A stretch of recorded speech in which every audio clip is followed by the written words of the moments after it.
Title जिंदगी की रौनकें, the glamours of life. Raima के घर में हर वक्त खुशियों का समा रहता था। इसका बाप आसिफ मलिक के मशहूर सनातकारों में से एक था और उसकी माँ थना मलिक एक नामवर फैशन डिजाइनर। राइमा उनकी वाहिद औलाद थी और वो उसे हर चीज दे सकते थे। इस शाम राइमा के घर में उसकी सालगिरह की तकरीब थी। घर की वसीया व अरीज लान में सफेद और गोल्ड के सजावटी पर्दे लटक रहे थे। हर तरफ फूलों की खुशबू थी और मलिक के मशहूर तरीन शेफ का तैयार करदा खाना मेहमानों के लिए पेश किया जा रहा था। राइमा ने गहरे नीले रंग का डिजाइनर गाउन पहना हुआ था जिस पर छोटे छोटे क्रिस्टल जड़े हुए थे। उसके गले में एक नायाब हीरे का हार था जो उसके वालिद ने उसे तहफे में दिया था। राइमा, तुम तो आज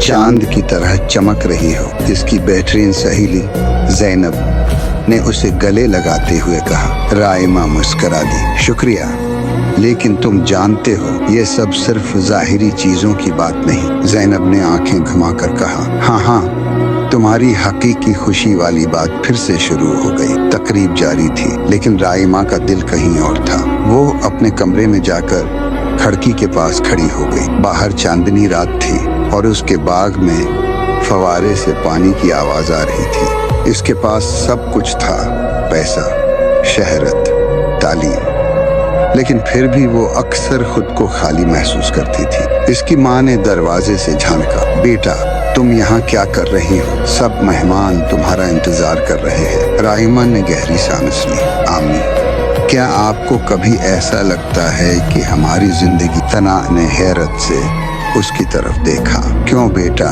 तुम्हें क्या तकलीफ है? कुछ नहीं, बस ऐसे ही, राइमा ने झूठ बोल दिया। अगले दिन राइमा ने अपने ड्राइवर से कहा कि वो उसे शहर के उस पार्क में छोड़ दे जहां आम लोग वक्त गुजारते थे। वो कभी कभार वहां जाती थी ताकि आम जिंदगी को करीब से देख सके। वो एक बेंच पर बैठी किताब पढ़ रही थी कि एक लड़का जिसने सादा कपड़े पहन रखे थे उसके पास है आया। माफ कीजिएगा, क्या यहाँ कोई बैठ सकता है? उसने पूछा। राइमा ने सिर उठाकर देखा। लड़के की आंखों में एक अजीब सी चमक थी। जी हाँ, जरूर। लड़के ने खुद को आमर के तौर पर मुतारफ कराया। वो एक यूनिवर्सिटी का तालिब इल्म था जो पार्ट टाइम काम करता था। राइमा ने उससे बातचीत शुरू की और महसूस किया कि आमर की राइमा को अपनी दौलत का एहसास हुआ। उसने सोचा, मेरे पास सब कुछ है, लेकिन क्या मैंने कभी किसी के लिए कुछ किया? राइमा ने अपने वालिदैन को आमर के बारे में बताया और उसके ख्वाबों को पूरा करने में मदद की पेशकश की। इब्तिदा में उसके वालिदैन हैरान हुए, लेकिन जब उन्होंने देखा कि उनकी बेटी वाकई खुश है तो उन्होंने हमायत की। चंद महीनों में राइमा और आमर ने मिलकर एक छोटा स्कूल शुरू किया। राइमा ने अपने फैशन के शौक को भी एक मकसद दिया। वो अमीर ख्वातीन से पुराने कपड़े जमा करती और उन्हें गरीब खानदानों में तकसीम करती। हकीकी खुशी, ट्रू हैप्पीनेस। सालगिरह की अगली तकरीब में राइमा ने अपने घर के बजाय स्कूल में जश्न मनाया।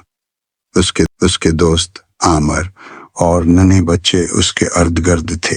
उसकी माँ ने उसे गले लगाया। बेटा, तुम्हें देखकर मुझे फख्र हो रहा है, राइमा ने मुस्कुराते हुए कहा। अम्मी, अब मुझे समझ आ गया है, खुशी दौलत में नहीं बल्कि दूसरों की मदद करने में है। ये कहानी एक अमीर लड़की के एहसास, खला और फिर दूसरों की मदद करके हकीकी खुशी पाने के सफर पर मबनी है।